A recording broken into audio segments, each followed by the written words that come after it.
Today on episode 283 of Typical Chicago Fans, we have Sinkers and Floaters, the TCF Sports Minute, our MLB trade deadline recap, our NFL Divisional Predictions, and the TCF top 3 of people we would never fight.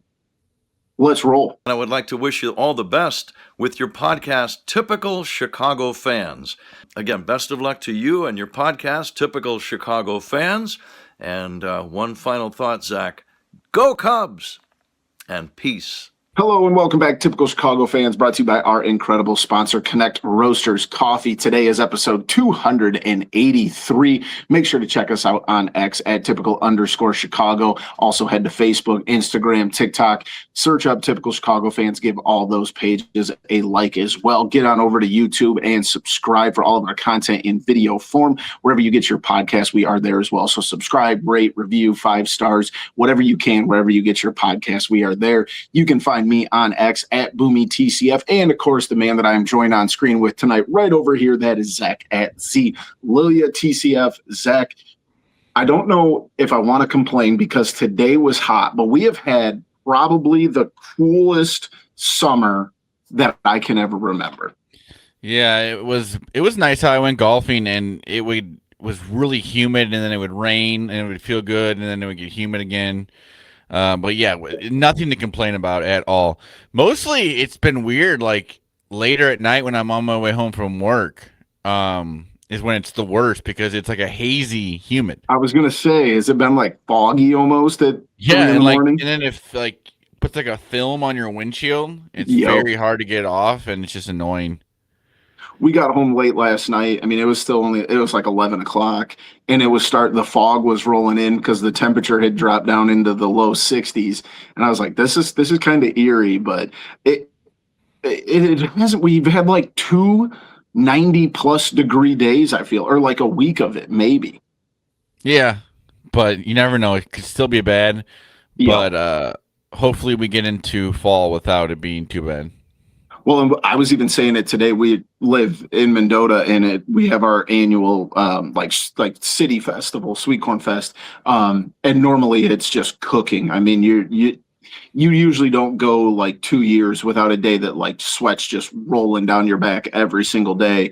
And this year, like today was hot, but the first 3 days, I mean, we take the little man up there and just walk around and kill some clock and, eat some dinner and lunch and all that good stuff. But like, it was never like, oh my God, we have to go home until today. Today was a lot of people, not a lot of wind. And normally it's all 4 days. And we only had 1 day of it this year where it was pretty hot, and it was still only like 87 maybe today, if that. But it's the parade going on, so there's a lot of people in one area. Yeah. Which is the worst part. Exactly. But it was a good time. Shout out to Sweet Corn Fest. I love it because of the food. The little man loves it because of everything else going on. But it'll be interesting next year, though, because next year he'll be big enough to ride the rides. So that'll throw a monkey wrench into things. Yeah, that always does. We can actually go into my sinker with that. I don't know if it's just me, but I am not a rides guy. I don't like rides. Bad take. It might be a bad take, and I mean, there's amusement parks everywhere that are like saying I am wrong. But for me, I don't like heights. I don't like being off the ground. So that kind of just brings into every fear that I would have with that, and then kind of like throw me around. I know people love it. Everyone has their opinions on it, but I am on the side of I just don't like it. And it's for the simple fact of I just don't like being off the ground. I don't like heights in general, ever. And How do you do like cleaning your gutters? Do you get up on the roof or are you a ladder? I get up there and do it, but I don't like it. I don't like being off the ground at all. See, I think there's something different to be said. Like if someone told me like, hey, next Sunday I've got tickets to, like Six Flags, I would be giddy. But like when we talk about like a local carnival or a festival, those rides are a little different. I used to love you and my brother used to get those armbands and just ride all day. but like the older I get, the more you like watch these guys put these things up in like 30 minutes. And I get a little bit more sketched out with those now as an adult. But like, if you told me like next Sunday we're going to Six Flags, I would be ecstatic. Yeah, I'm not much of that. Like, I don't, and it's really not even the whole, like, you know how they're built or whatever, but it's just the whole fact of like, you look down and you're too high in the air, or, I don't know. I don't like that kind of stuff, but it's come with age though, because I used to like it a lot more when we would go as kids, but now it's just, I don't know. I've never really been. You got to live a little, dude. You got to get that heart pumping. You got to get that adrenaline rush, man. No, thank you. you. I can do that. No, thank you. I don't want to do that. I'll like go try to make a 10-foot putt to feel that adrenaline, because that's how it usually feels for me. But no thanks. I'm good at that. Yeah, I don't know, the last time I was on a ride like that. Like a Six Flags roller coaster. Any kind of ride, really. Six Flag, a fair. I don't know. I can't remember. And well, maybe we'll dip your toe into the water next Sweet Corn Fest when Roman's ready to ride like the dragon ride, or the little ones. I don't think I can fit on the dragon ride. I don't think that's a ride for me.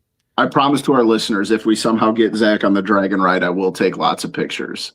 No, I don't. No, I don't even like going to that one with the big slide. Because you have to go way up there. You have to go way up there. It's not the slide's like kind of cool. Stories. Yeah, see, when you have a fear of heights, Chance, there is no height that I like to be at. Fair enough. Speaking of things that like we don't like, but I have been doing the last probably 2 weeks, is my sinker, and that's running. I've gotten back into treadmill running, and I say this with a very much of a grain of salt. So like I do like interval running. I'll like walk on the treadmill for 2 minutes, run for a minute, walk for 3 minutes, run for 2.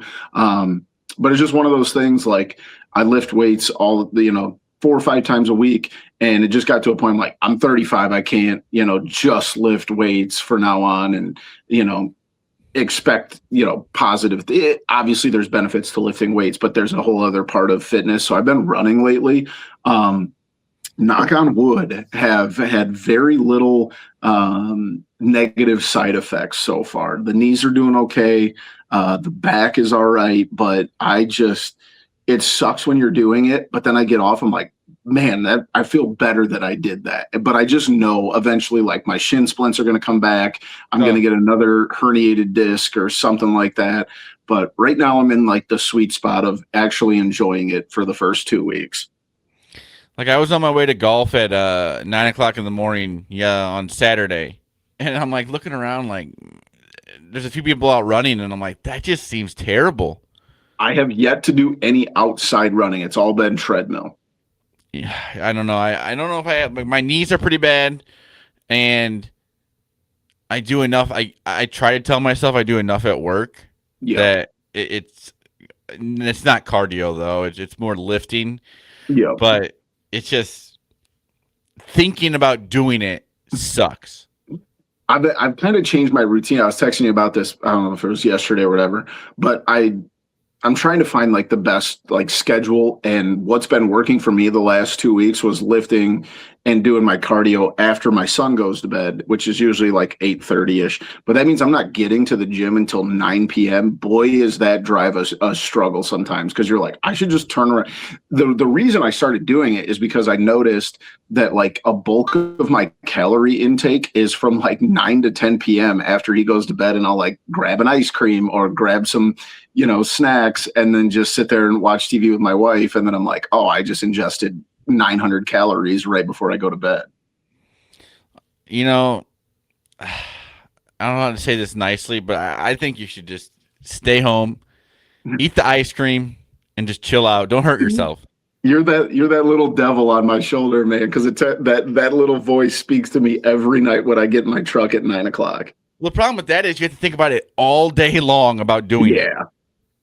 The thing actually last week, so I kept telling myself I was just going to go after work.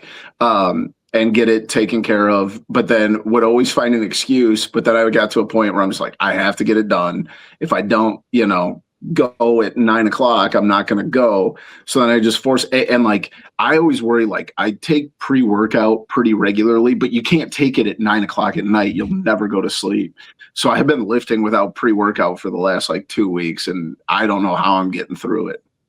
Yeah. I would like to see like a night you have nothing to do the next day. You take pre-workout and see if you can sleep. I depending on how like intense my workout is, I would be up till at least like 2 or 3 in the morning. Hey, you could be. I could talk to him at right home. I can come hang out with you guys all night. Well, yeah. The problem is you'd be like sitting there and you just be hearing your heart beat. Yes, exactly. At least like, when like the late afternoon, like I take my pre-workout at 3 o'clock and it's out of my system by 7 or 8, but not taking it at 8:30 to start burning it off. I come home and I take a shower and go right to sleep, and I've been sleeping great. So I just got to keep powering through, I think. Yeah. See, the problem is too, is like you have to go somewhere to do it. Maybe if you just had in your basement, you could just. I sold all my home weights. Just run. You get one of those just walking laps around the basement down here. Just get one of those walking treadmills and just walk a whole night. That's what's going to happen when we get. We've got a bunch of projects around the house, but there's a treadmill that I'm going to get that's going to go in that back corner over there. But I still need to find a way to get my lifts in. So that's a problem for future me. Yes, future you problem, but I'm saying I would say stop with the running. I'm not gonna go crazy. I'm just gonna keep my routine. I either do a mile or 2, depending on how intense my day was. I'm not gonna get crazy and start running outside or anything like that. Just got to get the heart rate up. Yeah, because you don't want to do too much, and then you hurt yourself, and then you have to explain that you hurt yourself running for fun. Yep. Well, and I've got a history of shin splints going back to high school, and I don't want those to come back. Those suck so bad. I think you could say you should do a marathon. No, absolutely. Did you hear me? I said I run a mile. Do that 26 times. No thanks. I cannot believe that. I have a few buddies that have been training for it or have done it, and I'm like, whoa, that's insane. I would get bored with myself. I wouldn't know what to do with myself. 100%. And I like it. And that actually, I'll lead that into my floater. And that's The Hawk, this new show. And also you in the same breath being my sinker, because you were the one poo-pooing Will Ferrell on our last episode. And his new show, The Hawk, is what I watch when I run. And it is so funny. I love that show. You were so wrong on your take about hating Will Ferrell. You need to apologize. I'm not going to apologize. And I don't like the show. I could not watch it, dude. I watched the first episode. Oh, it's like too stupid. It's not funny. You're such an old curmudgeon man. He's trying too hard. He's trying too hard to be funny in like they're playing out this whole like John Daly type thing. Kind of. I just don't think it works as a show. I think I have no problem with the actor Will Ferrell. But like, I want to know who the real Will Ferrell is at some point. I don't. He's an actor. I don't want to know who the real Will Ferrell is. He's an actor. I don't want. He doesn't have to act when he's not acting in a show. When you're like out and about, have a little fun. That is fun. I love that show. No, I mean, it seems like an all right show, but I couldn't get past the first episode. It was just like, it's just too like I don't know. I don't know how. Zach hates carnivals, heights, and fun. No, I like fun. I love comedy. But like, I don't know. It just was. Fortune Feaster, Jimmy Tatro. What a cast. I like the cast. I like Jimmy Tatro. But like, I don't know. I couldn't get past the forcing of the like funny. It seemed like it was too forced. Hard to disagree. What's your floater? My floater is, I'm going to say it, ice cream. I've been eating a lot of ice cream. I can't stop eating ice cream. Dude, it is, ice cream is so good. And I don't know what they do, but cookie dough ice cream. Cookie choice dough. Right now. Cookie dough. I like mint chip ice cream. Yes. I like the What the ice cream cones like the peanuts on top? Oh, drumsticks. Drumsticks. Yep. The end of a drumstick is really good. I know if you listen to the Yeah. I have a bag of those like bottom of the cone things. They have a bunch of different flavors. Those are good. Is there a brand that you're stuck on right now? Not really. It's just like any kind of ice cream I can get my hands on. I like brownie pieces in my ice cream. Not good, but it is good. That's the problem. Well, yeah, it's good, but it's not good. We're very, very lucky to live in the time we do because I love ice cream and like lower, not low calorie ice cream does exist. And it's getting incredibly good. And I know you roll your eyes, but I'm telling you, these new Halo Top mix-ins is what I have been on all summer. And the whole container is like 400 calories. Easy to put one down, and it actually tastes like ice cream. The trolley, like the gummy worms. Oh, I have not seen those. Dude, that's too much. They're doing too much with like popsicles nowadays. Hey man, it's bottom dollar. If they're good, they're good. I guess, but man, there's almost too much ice cream. That's fair. The ice cream aisle is daunting at the grocery store. Bone to pick with Walmart though, because I love Walmart's ice cream section. They used to have these things called Fruit Riot, and they were like a candy coated sour grape. There was an actual grape in it, and like I eat them like ice cream because they're frozen. Walmart doesn't have them anymore, and I don't know where they went. I do not like sour ice cream. We're just knocking down all the things you don't like tonight. I like a sweet, like chocolatey ice cream, not like anything sour. I do like sour stuff. I like trolleys. I like gummy worms, stuff like that. What are your thoughts on like the fruit bars that like Outshine is a company that has like fruit bars? Do you like those? No, thank you. No, thank you. That's crazy. Those things are awesome.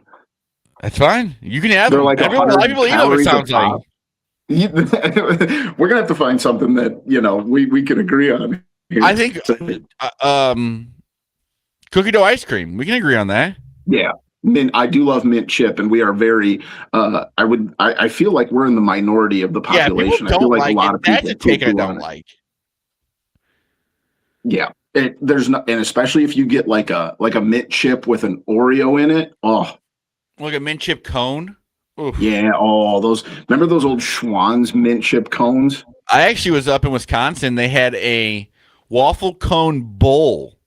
Ooh. So like the waffle cone was the bowl, and then you eat the ice cream out of it, and then you eat the bowl. We could just do a whole hour on ice cream, to be completely honest with you. Dude, the place up in Wisconsin is really good. Speaking of that, I'm not a Butterfingers fan, but Butterfingers released an ice cream candy bar. That's kind of, like the Snickers ice cream bar. And I was very skeptical, but I wanted to try them. They are better than Snickers, like the original Snickers ice cream bar. They are phenomenal. I don't know. The Snickers ice cream bar is to die for. I agree. But dude, you come over sometime this week, you get one out of that freezer right there, because I bought like 3 boxes of them. I will do that. The door's open. So. I can promise that. It might be like 4 a.m, but I will be over there. As long as you don't wake the 3-year-old, we're good. So, yeah, dude, they're so good. I tried those, and the 100 grand bars aren't great, but the Butterfinger ones are elite. A lot of food talk, but I love it. Well, let's move into our TCF Sports Minute. We'll start off with the Bears, who are in camp. I believe preseason opens up here. When's the Bears' first Saturday? Game? Saturday. I thought it was this last Saturday, which would have been yesterday. For some reason, all week I thought the Bears played. I was telling everybody at work, can't wait to watch the Bears play. I was wrong. They play Saturday at noon against the Browns. Yep, that's right. At home. So it doesn't sound like they're going to have a lot of anybody on the team. Yeah. Luther Burden out with a groin injury, it says, for some time. I'm assuming the rest of the preseason. Yeah. We've had a lot of defensive players hurt. Kobe Bryant hurt. Have you heard what the diagnosis is there? Because when it happened, it felt like Twitter was going They to said implode. like 8 to 10 weeks, which is good for what it could be. It could have Yeah, I been was gonna season say, ending. I thought that was a season ender the way Twitter reacted. Yeah, see, that's the problem with training camp nowadays. There's like no footage of anything, so you Yeah. have no idea how like to react to anything. You just see that they got carted off. But yeah, a lot of injuries for a lot of teams. That's what training camp is.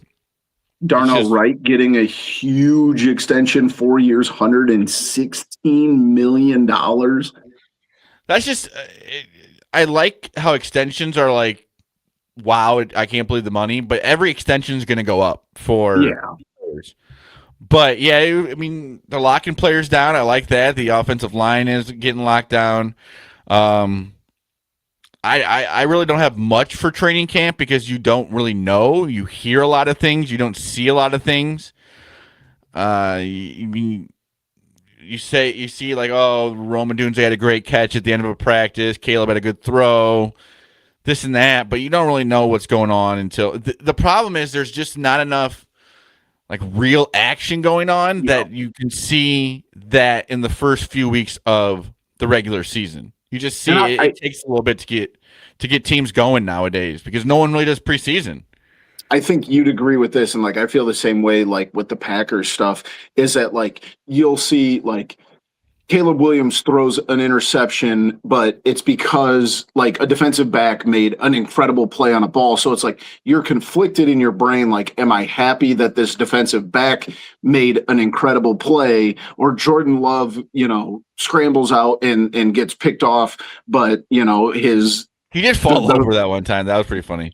But the free safety just made like a freak play. You know what I mean? But it's one of those things. It's you see one of 100 plays from the day. So yeah, they're professional athletes. One side's gonna make a good play, the other side's gonna make a good play. Like I don't really have anything for training camp because you're just repetition of the same stuff over and over. Are you to a point with the preseason, kind of what we've always been here for the last 8+ years, is like we just I couldn't care any less about preseason. Like everybody I just was want no one to get hurt. I'm tired of the injuries. The injuries are like they happen to every NFL team though, because that's just how football is. Yeah, it's played tough. But the one thing I do want to see from anything training camp is the Max Crosby Kirk Cousins fight. Yes, we have to see. Got to be seen. Have to. But other than that, like no, I'm over it. Are you going to actually like sit down and watch the Bears game on Saturday against the Browns? I guess. I mean, it's at noon on a Saturday. If I'm golfing, I'm golfing. I probably won't be around. I'm not going to like make it appointment television. But yeah, if I'm around a TV at that point, I will. What's the old Mike and the Mad Dogs saying? If they were playing in my backyard, I'd close the blinds. That's how I feel about all preseason. I just don't care. I like watching football. Football is fun to watch. Yes, it's not like the Thursday night game. It was kind of fun to watch football, at least. I'm not saying you have to like lower your expectations for everything that there is, but it's still football. It's still fun. It means that football is right around the corner. I wish they took the preseason a little more seriously. Yeah, and I get why they don't, because you don't want injuries and stuff like that. But like you've been telling a few years. Look at the Bears last year. They started off 0-2 and they looked pretty bad in their first 2 games. You can tell that these teams just aren't ready to play. Yeah, big time. But it's just how everything's set up. You're not allowed to do that kind of stuff. For sure. And I think it's also like indicative, and we're going to talk about the Cubs here now, like because of where the Cubs and, for the White Sox fans out there, like it's so hard for me to care about anything NFL right now when the Cubs are in a pennant race. You know what I mean? See, it was something cool. Is like in October, there's going to be 4 Bears games. There's going to be Cubs, White Sox playoffs. There's going to be Patrick Kane back with the Blackhawks, and Caleb Wilson is going to start playing with the Bulls. Like it's going to be fun for Chicago. Dude, in this last, 2 weeks, the Cubs sit right now at 69 and 50, 19 games above 500, 5.5 games back of the Brewers, but they're first up in the wild card by 6 games. And it feels like since the All-Star break, and especially, since the Yankees series, they sweep the Dodgers, they pick up an incredible win in extras against the Blue Jays, and then they win 2 or 3 on the road in Kansas City. Now, Kansas City's terrible, but to still win a series on the road. Yeah, exactly. Like, it's like, to me, I'm definitely more of a baseball fan than I am a football fan, but like, it is can't miss television for me. And I saw a very random update on the Cubs. Shelby Miller is making a rehab start. Yep. Coming up here soon, or maybe already did. Yeah, that's pretty crazy. He was with the Arizona developmental team over the 4th of July weekend. I remember seeing that on Instagram and was like, he had they can somehow give him back. October. Yeah. Yep. And then Justin Steele apparently is going to be back in the bullpen. I don't know. There hasn't been much update on that. We'll get to the additions to the roster in our MLB roundup, but like, they had a great trade deadline, and the offense is just playing really well right now. I mean, they lose the Yankees series. 2 of the best teams in baseball are in the same division right now. Yeah.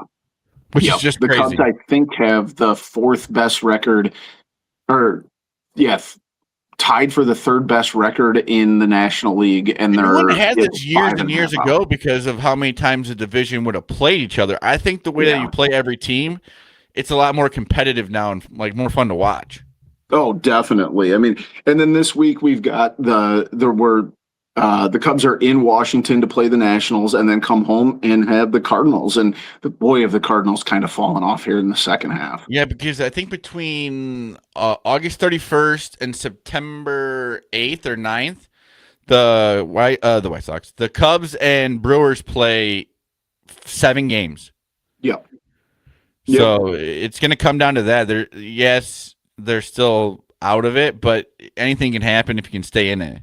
Yep, you're right. The 31st, they host the Brewers for 4, then they go to Miami, and then the following week, they start the week up in Milwaukee. And don't forget Cubs Sox, August 17th, 18th, 19th. That'll be a fun one. Yeah, both good. I know how that was at Guaranteed Field, right? That's what it's called? Yep, guaranteed. I think it's technically like guaranteed rate. But speaking of the White Sox, 61 and 56. I think they're 3.5 up in the American League Central. Almost said National League. Again, just kind of plugging. They're playing fine, but also like I know I predicted Cleveland to win the division on our last show. Cleveland is completely falling apart. They're 4 games out. They're in 4th place in this division right now. I think the real threat in that division is the Tigers, who just sold the best player in baseball to the Dodgers and got rid of Casey Mize. Yeah, I just think that the White American Sox League did is not so fill a bad, position it's that insane. they needed. They needed to fill the catcher position, and they didn't fill that. They picked up a catcher, but he was like that team's backup. He wasn't even there. Andy's already hurt. Yeah, and Kyle Teal, I'm pretty sure out for the season. Yeah, I don't know if he broke his ankle. I'm pretty sure. Can we just talk about how bad the American League is as a whole? See, that's why there's always going to be a chance for the White Sox because the American League is bad. The Cubs would be the 2nd best team in the American League. Well, yeah, and the Brewers would be the first. Yeah, oh yeah. The Rays have 71 wins. The Cubs have 69 wins. Yeah, I mean, and the Brewers have a big fall off from there too. And the Brewers have 74. Yeah, it's up in the air. I mean, if you can get in, especially if you're a division winner, you get in there, you get that bye. You don't have to worry about it. I think that you could have a chance to go to the World Series with how the division is. I'm not saying they're going to, but they are in a spot where you got to win now. Definitely. And we'll talk about it a little bit later, but like they didn't sell, the farm to make this run. I think they just kind of, stuck to what they have. Do you make anything out of the Sam Antonacci elbowing Wilson Contreras as he's running down the line? No, not really. I'm not like big on Wilson Contreras right now, so I kind of liked it. And Wilson Contreras. So I think it's baseball, and I think that them saying that they don't need to antagonize anybody, keep it over it. That annoyed me. But what I did have Also, a problem funniest with, part of that whole story was Dan Bernstein telling Sam that's who I Antonacci heard not to it be an from. a-hole. It's like that takes one to know You one. mean that coming from the guy that said we shouldn't be happy that Patrick Kane was back? That's a joke. That's not even the worst thing Dan Bernstein's done in the last calendar year. No, I mean that podcast is all clickbait. That's all it is. But what I am a little worried about for the White Sox, and I've been one to say stuff about our coach, the Cubs coach. Oh, that was them bad. going out and not knowing that you can't have 2 mound visits in an inning, and you had to pull Noah Schultz because of that. That's terrible. That's rough. That is rough. I mean, that is just putting your bullpen at risk now for the foreseeable future. Like, And what are you doing? The night before? Wasn't it a 13-inning game with Boston like the night before? Like, how is that an accident? How does that even get close to happening? Yeah, dude, that was bad. Yeah, that was because I was so it had been Friday night and they lost 8-2 against the Guardians, and I was watching the game and I'm like, does that say 0.1 innings for Noah Schultz? It's kind of weird. Yep. And I'm like, oh, maybe he got hurt or something. No, he had to get pulled because they made a mistake. Yeah, that can't happen, dude. That's so bad. But even at that, the White Sox in a good spot. You're still having a season that you never expected. But now that you're here, you have some expectations going forward. Yeah. Oh, for sure. And you're playing with house money. You're ahead of schedule. But like we said, the American League being down, you got to take advantage the of American League it. may never be this bad again. So you have a good chance to at least make it far. Yeah, big time. Ozzie Guillen gets his number retired by the White Sox today. That was cool. That was cool. It also poured. I also must have missed this. Hagen Smith called up. First round pick last year. I did not realize that him and Tanner McDougal get called up. Pretty big news out of the Sox there. Hagen Smith was a stud. Having a very 2015 Cubs season. Very much so. Very much so.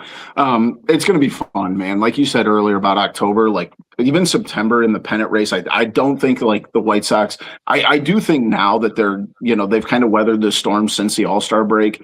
I do think they're going to win the division, but I do think it's going to be close. I don't think they're going to win this division by 7-8 games. Like I think it's going to be, 4 or less. So both September is going to be really fun. Being in the playoffs is good for the city of Chicago and baseball in general. Yep. Exactly. It Good for the sucks for a population. team like the White Sox that are like have so much potential, and then who knows what's going to happen in the next few years.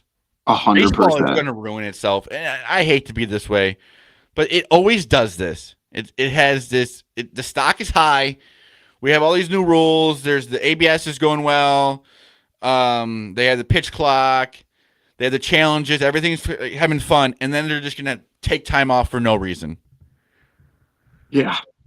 I heard Big Cat the other day saying that, like, I think we'll start by June 1st. I just don't see it. The ABS is, I think, one of the best rules they've ever brought into baseball. 100%. Do you know that the Cubs and the White Sox are... I don't know if you watched the end of the Royals-Cubs game on Friday. The Royals ended the game with 2 challenges. Yeah, why would you not just use them? You're not going to get penalized for it. Like, there was a few times where it's like right there on the edge and it's the bottom of the 9th. Just use them. Yep, exactly. It's like timeouts in basketball. You can't take them with you. Also, I love Chris Sale. I think he's one of the best to ever do it in baseball with the whole, like, just stubborn. Yes. He got thrown out the next day after he figured out that the balk was not a good balk call. I saw that. That is so funny. I also think the balk call is one of the weirdest rules of all time. I've been watching baseball since before I could remember. I still have trouble telling you when it's a balk or when it's not. In what world can an umpire tell a balk right away in a major league setting? Yep. It's crazy. It's something I don't understand. But there is something that I do understand, and that's when I know good coffee, because I'm not a coffee guy, but I can tell the difference between good and bad coffee, and our friends at Connect Roasters have some of the best coffee that you are going to find. Make sure you check them out. They work with our guy Don Frederick, Ian Happ. Guy wins Gold Gloves, and he drinks their coffee, so you know it's good quality stuff. 20th home run today of the season. That's right. Another 20 home run year for our guy Ian Happ. Make sure you check out the website, connectroasters.com. Follow them on X at Connect Roasters. But get yourself over to Bourbonnais and tell them the TCF boys said hello. So as always, a big shout out to our friends in Bourbonnais at Connect Roasters. Zach, let's jump into some MLB trade deadline stuff, mostly Cubs and Sox here. The Cubs made a slew of moves. In those couple days there, they pick up Kevin Gausman, Clay Holmes, Braxton Garrett, Ryan Zefferjan, and Tyrone Taylor.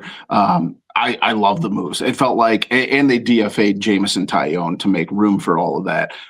Deal Jefferson Rojas to the Mets, who obviously is a high prospect, but at the same time, he's also playing in a logjam position, in the middle infield that he's not going to have a home with the Cubs. So to pick up all that and give up what the Cubs did, it's an A- trade deadline for me. Because we gave up the most for was Zefferjan because we gave up Ballestero and then the McGuire kid. But that's because we had him under control to like 2031 now. Yeah. So I think that's why. Yep. Exactly. I think the Kevin Gausman trade was great. Made like 14 starts in the playoffs. His record doesn't look the best, but his first start with him, good. Clay Holmes had a little bit of a rough start, but he pitches for the defense, and he has a great defense there. Yep. Same with Kevin Gausman. He's a great pitcher for a good defense. Yep, big time. That's what they have. I think they did exactly what you wanted for the first time in a while. It may not pan out like that, but they got the pitching that they needed. I really couldn't ask for much more. Yes, you want Skubal, you want that, but I mean, you wouldn't have got all you got if you just got Skubal. Right. So it was a quantity over quality, it felt like, which isn't a bad thing. I'm not trying to poo-poo it, but what it would have cost to give up, you wouldn't have been able. And because the Cubs starting rotation and the bullpen was so depleted, you have to go and make multiple moves instead of just, one or two moves. I felt like the confusing thing for me after the deadline was on a player we had in Alcantara, where he came up, had a big home run, and then sent down the next day. Yeah, that's because the guy wasn't ready for a roster spot yet. Yeah, you would hope he's going to be on the roster in September, or he's not out of moves. Well, remember, they only get one added roster spot. And at this point, is it going to be Shelby Miller? Is he going to be ready in time? Yeah, they got Horton. Yeah. So they already have an outfielder that they don't need now. But man, I have no complaints about the moves that they made. No, none. Yes, you can maybe look back at the end of the year and say, man, some of these pitchers didn't pan out, but they did what they needed to do. Yep, exactly. And it felt like, they didn't they give up Jefferson Rojas, but they pick up Tyrone Taylor and Clay Holmes. And they're in Cabrera back. Cabrera's making some rehab starts. So Colin Ray, I think, kind of went to the bullpen a little bit. He pitched the other night, and he pitched like 50 pitches in a reliever spot, maybe. Imagine being able to bring him out, in the fourth inning of a playoff game and having that guy, come across the mound. And Matthew Boyd's pitching well. I mean, this starting lineup or starting rotation for everything that's happened this year and the moves that we made at the deadline could go to the playoffs looking really good. Exactly, man. It's going to be really fun to watch. I mean, looking at it right now, Kevin Gausman, Matthew Boyd, Shota, Clay, and then once you get Cabrera back, you've still got tons of other options here. It's really fun to watch. I'm a big the way fan. that Craig Counsell kind of likes to play the playoff games. You're going to have a bullpen that could go 2 or 3 innings in random spots. Yeah, imagine you get to bring C-Ray out of the bullpen to eat up 4 innings. That's why I like him out of the bullpen. It's not that I don't think he can start, but I think that he has experience at that position, which is huge. And I hate to say it and jinx it, but I've been kind of a fan of the way that Jacob Webb has looked lately. David Peterson. David Peterson has looked good as a starter. Except for that one game. The one game he was just serving up batting practice. Well, that's going to happen. What I like about David Peterson is if he's not pitching well, he will eat the game, which is what you need out of a pitcher. He has no problem giving up 7 home runs. Because Kevin Gausman pitched 7 innings. That's huge for the Cubs. Big time. After giving up a pretty big first inning. And then, I mean, we haven't even brought up Javier Assad being able to bounce him in for a start when you need, but bring him out of the bullpen. The Tijuana two-seam, baby. I love it. And then Daniel Palencia will be back at some point. Yes. I mean, as many injuries as this pitching staff has had, they could end the season going into the playoffs, wild card or division, looking good. And it's been like you said about Alcantara, the other day coming up and hitting a home run. Even like the guys that Pedro Ramirez is playing really well. I like watching Pedro Ramirez play. He's staying up for a reason. Miguel Amaya hit a ball a mile and a half today out in Kansas City. And on the other side of that, we've seen Ballesteros. He started off hot, didn't play well at the end of it, got sent down. You've seen what's going to happen. There's no spot for him. Well, that's why he got traded. He's a catcher. We don't need a catcher. He's also can DH. We have plenty of DHs. So, I think that's a great trade. I agree. And it's not like we as Cubs fans wanted to see Mo Baller gone. No, you don't want to see anyone. But I hate to be this way. I have no problem seeing a prospect get traded because that's a prospect. I agree. You don't know. What they gave up for Gossman and stuff like that, I mean, it was nothing. Yeah, exactly. Gossman's probably gone at the end of the year. That's just what happens at the trade deadline. Yeah. And that's, I don't know, and I would love to hear if anybody has a major complaint about what the Cubs did, because I have no complaints about what they did. For a fan base that we've complained about not making trades, not making moves, this and that, they did what they were supposed to do at the trade deadline. Yep. There's still a lot of the season left. It could go wherever, but they did what they had to do. I agree. And speaking of that, the White Sox, I felt like they had a really good trade deadline. They pick up a really good starter in Luis Castillo, reliever Huskar Bar. What's the worst is when people complain about them picking up the money of a contract of a player. Baseball money is fake. Yeah. Who cares? I saw something the other day that the Dodgers are like $190 million over the tax. They have $1.3 billion that are back owed in 20 years. If that's when you're starting oh man, we had to pick up his whole contract. Who cares? I could care less. Huskar Brazaban, the reliever, outfielder Brenton Doyle, and then Joey Bart. That was the catcher they had picked up. Yeah, I think that they should have tried a little harder at that position. There wasn't there was crazy stuff out there. Rushman was the best. But even if you go get Adley Rushman, you're gonna have to give up one of the big names, and I just don't think the White Sox are there yet. I think they are. I mean, why would you not be? But because I understand what you mean. There's a lot of future left, but you want to win right now. You are in the first place in the division. You say what you want. That could maybe not be the case next year. Yeah, but it's fair. I still think that they made a good move. They filled a spot. But Kyle Steele, unfortunately, just cannot stay healthy. Dude, I know what everybody's going to say, and I love the World Baseball Classic. That sucked. That really hurt him. Well, I mean, I don't know if you've seen with the Cal Raleigh stuff, but he's pretty much said that the World Baseball Classic has messed up. Did your power just go flash? It flickered, yeah. I think mine did too. Okay. But we're good. We'll hopefully finish this episode. We're chugging on. But yeah, that's just is what it is. Yeah, I mean, you're not going to do anything about it. Yeah, it sucks, but I think both teams get, either a high B or I think the Cubs get a little bit higher grade because of the quantity of players they got, but I don't hate what the White Sox did at the trade deadline either. No, not at all. I mean, you can't be.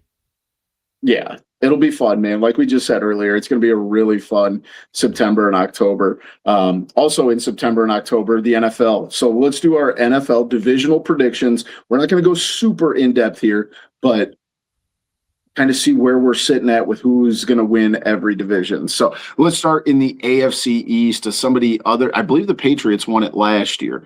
Do they win it again this year? No, I think the Bills are going to win it this year. I think they're good, dude. I mean, the new stadium, new fire. I think but they got those horrible new uniforms. Those are brutal. Very weird situation there.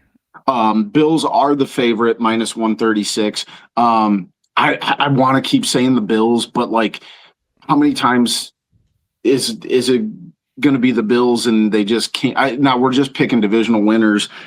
Do I think they're going to win the Super Bowl? No, but I do think they win this division, and I think I think the Patriots Patriots are going to have a pretty big downfall this year. definitely, and I think the Jets are going to be better. I think the Dolphins are going to be awful. Say what you want, them losing Stephon Diggs is huge. Yeah, They that was a lost their big target center for them. to the Bears. I think and they're going to have that first place schedule. And I mean, as much as I would love to say, I would love to not to think it. Same thing with the Bears. That first place schedule is tough. Yeah, And big time. It's the whole thing was there was an easy schedule last year for the Patriots. I think the Bills are going to win this division. Yep, I'm with you there. AFC South, there is not anyone in minus money. Texans are plus 110, Jaguars plus 245, then the Colts at 380, and the Titans plus 800. I'm taking the Jags here. I like the Texans, but I do think this is still continually one of the worst divisions. I like what Jacksonville's doing. I like Trevor Lawrence. I think they're going to take care of that not very good division. I think it's going to be the Colts, dude. I think the Colts played well last year. I know they had a tough end of the season, but you have one of the best running backs in football. Just got paid. Yeah. And I think that they have a good enough defense and offense to make it all work that they're going to be in a division that's not super competitive. My only worry about the Colts is year 2 of Daniel Jones. Yeah, I mean, that's always tough. His second year in New York was like abysmal. Yeah, but his first year wasn't as good as the one he just had. That's true. That's a fair point. But I still think this division's not great. No. But what do I know? The AFC North, the Ravens are minus 112, Bengals plus 184, then the Steelers, then the Browns. I just don't know if I can pick anyone other than the Ravens. I don't think that the Bengals are very good. I'm still not convinced that since that Super Bowl, Joe Burrow, I mean, I know he's been hurt, so it's not like a fair criticism, but he's got to prove something this year. I think it's the Bengals, dude. This Bengals offense is so freaking good, dude. But can they stay healthy? I just don't know. I don't know either, but I think that it's going to be their division to win. I would like to see someone other than the Ravens, but dude, it's like betting on the Bengals to stay healthy just seems dangerous to me. Yeah, I don't have much faith in them, but I think that they have a good chance because of what they have. And it's not like Joe Burrow stay healthy. That's the biggest thing. Yeah, absolutely. AFC West, the Chiefs are plus 160 to win the division, followed by the Chargers. Then the Broncos, great year last year, at plus 225. And then, of course, the Raiders. I think I've done this for like since Harbaugh got hired. I'm going to take the Chargers. I also don't know what Patrick Mahomes is going to be post-knee injury. And it just feels like the Chargers have to do something here. Yeah, I think it's the dude. But it's going to, like, Patrick Mahomes is going to come back better than he was somehow and just drive us nuts. I see something like that. He might not start the first preseason game. No, duh. Yeah. I can't believe that was a real thing, but no Justin Fields, though. Juicy. I think it's going to be the Chiefs again. I hate to be that way, but I think it's the Chiefs. Yeah, I think it's kind of one of those, you bet it until it doesn't hit, and then, you just go from there.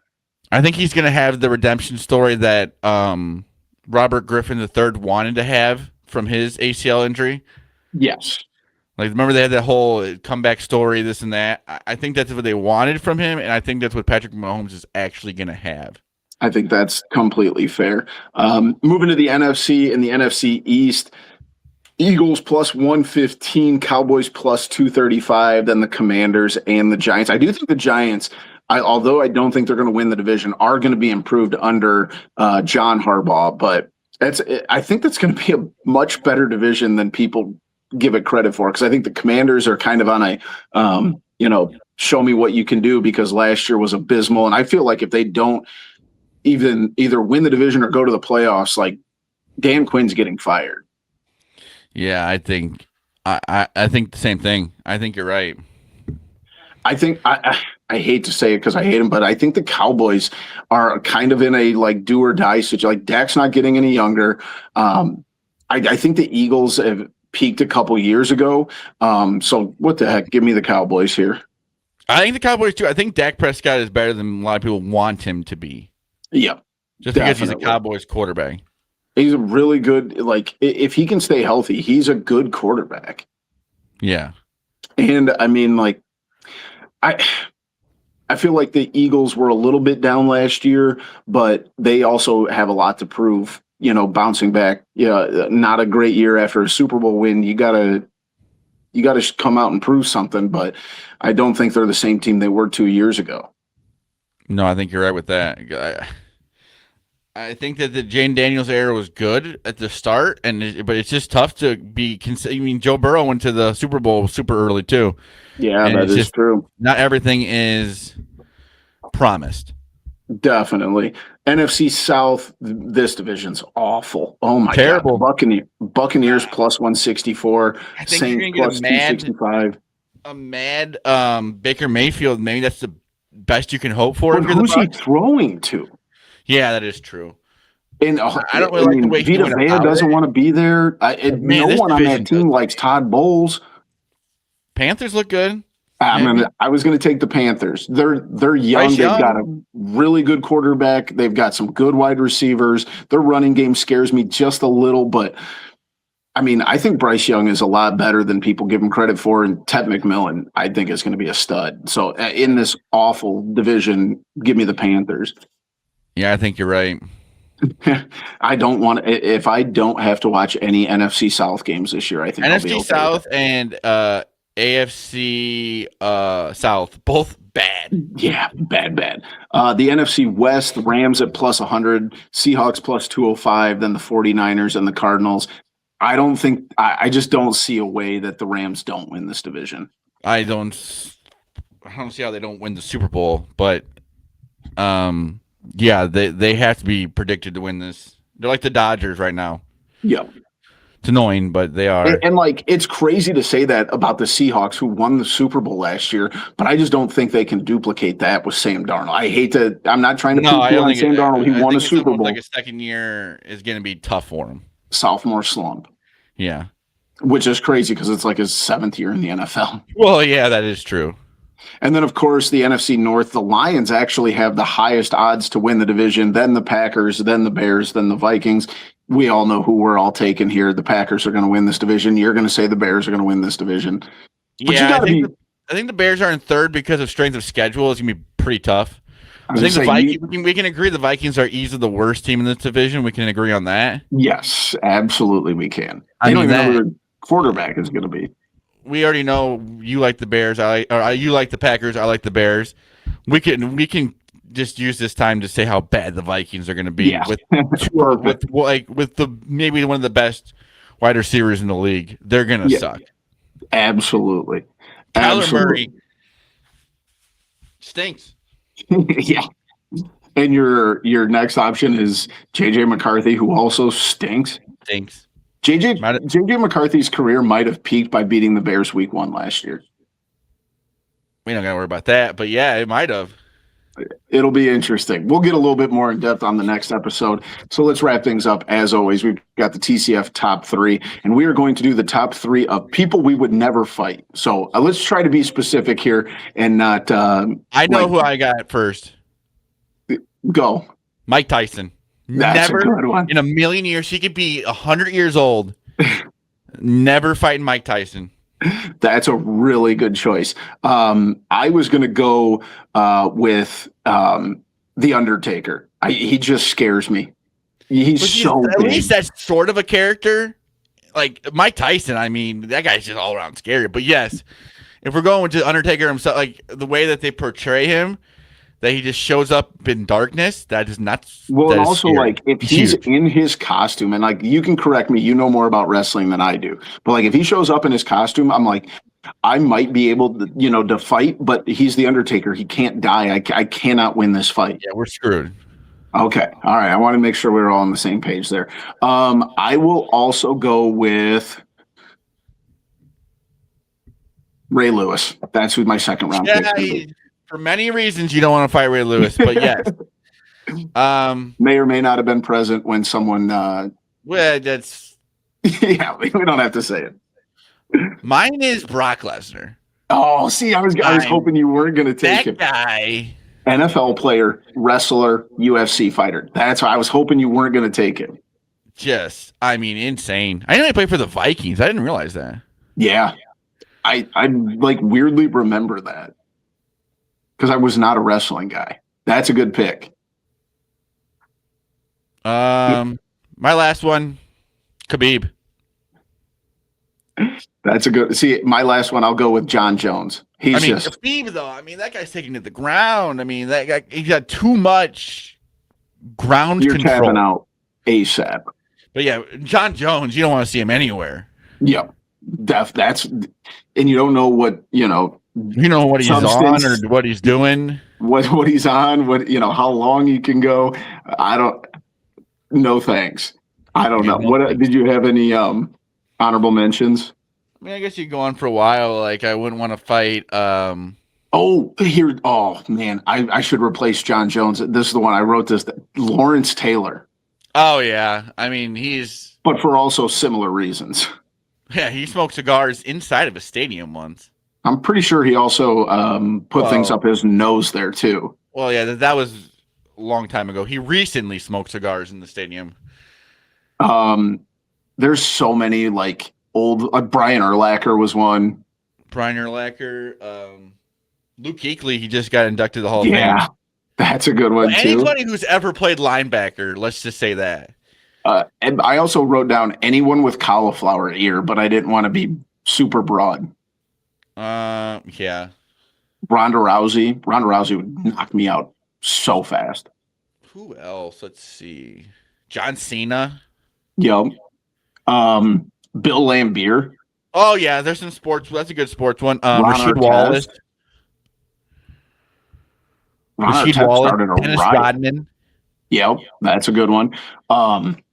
Was it either Rudy Tomjanovich got punched or did the punching and like I'll have to look this up real quick, but it like broke his orbital bone. Latrell Sprewell. Yeah, oh, that's a really he Bobby might Knight. Oh, I like where you're going here. Those are really good picks. Let me see. Oh, Kermit Washington. Nolan Ryan. What'd you say? Nolan Ryan. Yeah, yeah. Especially after what he did I got to a really good Robinson. one. Kyle Farnsworth. Yep, that's another really good one. It says here he's that bigger now than he was when he played. dude, did you see that baseball. video of him this summer? Oh my god, he's doing bodybuilding now. Yeah, he played in like a charity baseball game and is still just throwing gas. Here, so my honorable mention is Kermit Washington, and that's because on December 9th, 1977, Rudy Tomjanovich was punched by Kermit Washington of the Lakers while he ran to. If you haven't watched the video, go watch the video. He just knocks him out cold. It shattered Tomjanovich's face and inflicted life-threatening head and spinal injuries, leaving him sidelined for 5 months. I do not want to fight Kermit Washington. Maybe we should end this because one thing you don't want to fight is the tornado, and it sounds like the tornado may be coming towards us. Well, that's perfect timing because that is going to be it for us here.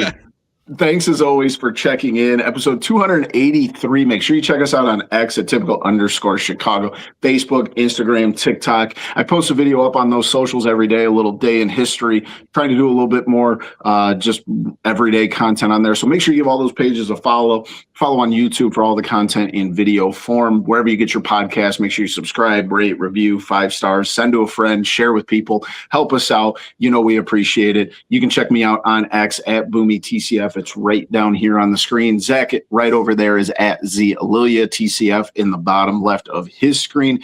As always, guys, thank you for joining us. We'll be back as soon as we can.